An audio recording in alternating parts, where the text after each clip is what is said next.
Bienvenue à notre post-it. Est-ce que tu penses que tu connais bien Dieu ou pas vraiment? On va essayer de répondre un peu à cette question. Et pour cela, on va prendre un texte qui se trouve dans l'Évangile selon Matthieu. Cette fois-ci, on va lire le chapitre 15 et le verset 32.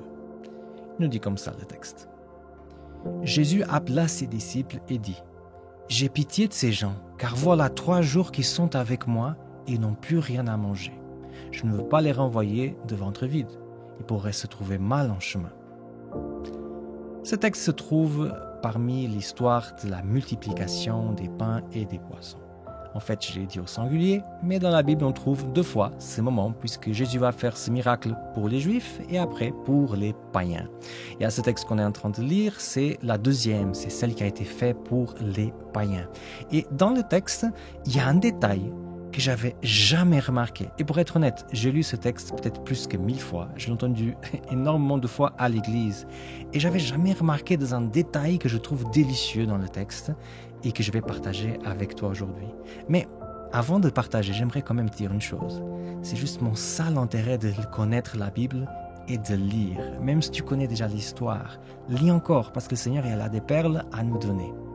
La chose que j'avais pas vue dans ce texte depuis longtemps, c'est qu'en fait, le texte nous dit que ça faisait 3 jours qu'ils suivaient Jésus. J'avais jamais imaginé la chose comme ça. Et maintenant que j'en pense, je trouve ça merveilleux. Est-ce que ces personnes n'avaient pas des boulots, des familles, des choses à faire? Certainement, ils n'étaient pas plus libres que nous aujourd'hui. Mais le message de Jésus était tellement percutant. Ils voulaient tellement savoir qu'est-ce qu'il allait raconter encore, qu'ils ont pris 3 jours de leur temps et ils ont donné ce temps à Jésus jusqu'à mettre leur vie presque en péril parce qu'ils n'avaient plus rien à manger et ils continuaient de suivre Jésus. Je remarque que des fois dans les églises, dès que la prédication dépasse un peu plus le temps qu'on imagine, on est déjà un peu gêné. Et ça ne veut pas dire que toutes les prédications, ils ont Jésus-Christ là-dedans. Mais c'est impressionnant comme ça a changé depuis jusqu'à aujourd'hui. Est-ce que je pourrais aujourd'hui m'en passer de 3 jours de mon travail, ma famille, mes choses à faire pour rester avec Jésus?